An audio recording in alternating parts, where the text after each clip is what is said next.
और मेरे भाई बहने, अगर परलोक की बात करें, यहाँ से जाने के बाद की बात करें तो भी पूंछ साथ निभाती है, क्योंकि गरुड़ पुराण में लिखा है कि जैसे ही शरीर छूट जाता है, कि शरीर तो छूटेगा ही, शरीर तो नश्वर है मेरे भाई बहन, एक दिन तो छूटेगा ही छूटेगा। तो गरुड़ पुराण में लिखा है कि जैसे ही शरीर छूट जाता है तो ये जीवात्मा जो है, आत्मा तो मुक्त हो जाती है, आत्मा तो मेरे भाई बहन एक शरीर को छोड़ करके दूसरा शरीर धारण कर लेती है, लेकिन जीवात्मा को यमराज जी के दो दूत आते हैं, यमपाश नाम की रस्सी में बांधते हैं और बांध करके सीधा खड़ा कर देते हैं वैतरणी नदी के किनारे। अब कहते हैं कि भैया पार हो जाओगे तो सीधा स्वर्ग वैकुंठ गोलोक जाओगे, और डूब गए तो सीधा नरक की यात्रा करनी पड़ेगी। तो अब मेरे भाई बहन उसको पार कैसे करा जाए? कोई, क्योंकि उसको पार करने के लिए कोई नाव बोट स्टीमर तो आती नहीं कि भाई नाव में बैठ के पार करके चले जाएं। उसको पार तैर के कर नहीं सकते, क्योंकि बहुत बड़ी लंबी चौड़ी नदी है। शास्त्रों में लिखा है कि 400 योजन लंबी नदी है, यानी कि 4800 किलोमीटर 1600 कोस, इतनी लंबी नदी है। आप कहेंगे कि भाई महाराज आप कोई फीता लेकर के नाप करके आए हो क्या, इतना एक्यूरेट बता रहे हो? तो भाई देखो, इसके नाप लेने के लिए तो पहले एक बार मेरे को भी मरना पड़ेगा, मैंने भी अभी तक देखी तो नहीं है, सिर्फ सुना है। शास्त्र कहते हैं कि भी इतनी लंबी नदी है तो अपन तैर के भी पार नहीं कर सकते हैं, और तैर करके पार करने की सोचें तो उसमें जल नहीं भरा है, उसमें भरी है गंदगी, मल मूत्र पसीना मांस मंजा, बहुत सारी गंदगियां मेरे भाई बहन उसमें भरी है। और इतनी लंबी को नदी को पार करने के लिए कोई पड़ोस की बाइक भी नहीं आएगी कि उस पर बैठ करके लिफ्ट लेकर के चले जाएं। फिर साधन क्या? साधन सिर्फ एक मेरे भाई बहन, और वो है गाय माता जी की पूंछ। गाय माता जी की पूंछ आती है और जीव उसी को पकड़ करके वैतरणी पार जाता है मेरे भाई बहन। वैतरणी पार जाने का साधन सिर्फ एक है, गैया की पूंछ। लेकिन पूंछ किसके लिए आती है? हर किसी के लिए पूंछ नहीं आती मेरे भाई बहन। आप यूं मत सोचना कि भाई वहां तो गाय माता जी की पूंछ तैयार खड़ी मिलेगी, जाकर के पकड़ेंगे और वैतरणी पार हो जाएंगे, संभव नहीं है।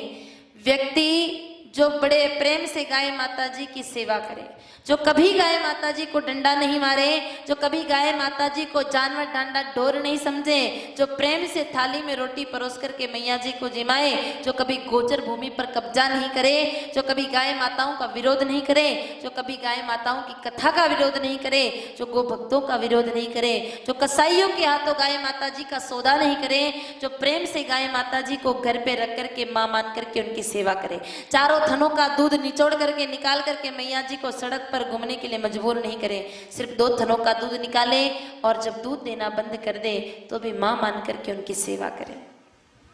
तो जिस दिन मेरे भाई बहने भाव से कोई व्यक्ति गाय माता जी की इसी रीति से सेवा करता है, तो जिस दिन गाय माता जी अपना शरीर छोड़ती है मेरे भाई बहन, शरीर तो छोड़ती ही छोड़ती है, साथ साथ में 2 आशीर्वाद भी छोड़ती है।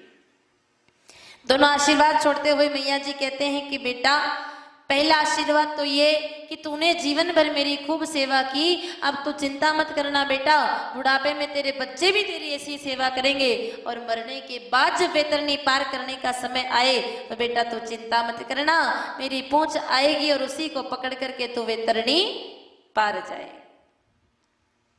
तुम मेरे भाई बहन जो सेवा कर रहे हैं, किस किस के घर पर गाय माता जी, जरा हाथ खड़ा करना। देसी गाय माता जी, वो धुए वाली, वो जर्सी रोजड़ा नहीं। वो सारे लोग मेरे भाई बहन वो जर्सी रोजड़े को भी गाय माता ही समझ लेते हैं। गाय माता जी की 3 पहचान होती है। सबसे पहली पहचान तो ये होती है कि गाय माता जी की पीठ पर एक उभरा हुआ सा हिस्सा पाया जाता है, बिल्कुल शिवलिंग जैसा, जिसको कहते थुई। दूसरी पहचान है गाय माता जी की गले में गलकंबल पाई जाती है, एक लटकता हुआ सा हिस्सा। जब मैया जी ठुमक ठुमक करके चलते हैं तो वो झालर झूले की तरह हिलनी चाहिए। और तीसरी पहचान है जब गाय माता जी प्रेम से हम्बाराव करते हैं तो प्रणव घोष निकलता है,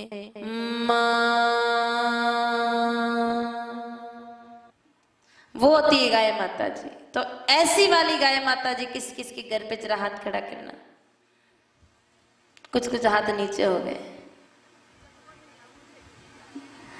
देसी गाय माता जी जिन जिन के घरों पर हैं और जो बड़े भाव से उन गाय माता जी की श्रद्धा से सेवा कर रहे हैं, उनको तो चिंता करने की कोई जरूरत ही नहीं है। उनके लिए तो पूंछ आएगी और पूंछ पकड़ करके वो सब तो वेतरनी पार चली जाएंगे।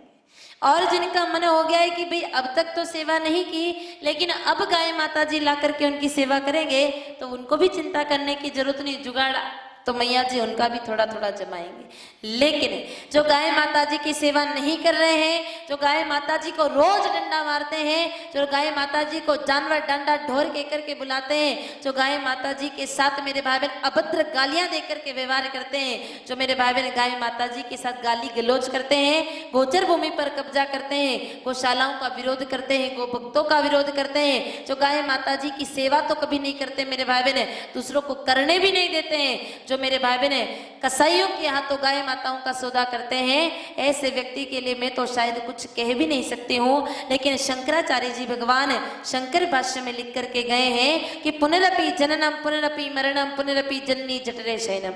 आओ खाओ मौज मजा करो और ऊपर जाकर के यमराज जी की मार खाओ और धरती पर 84 के चक्कर में जीव जंतु बन करके वापस आ जाओ।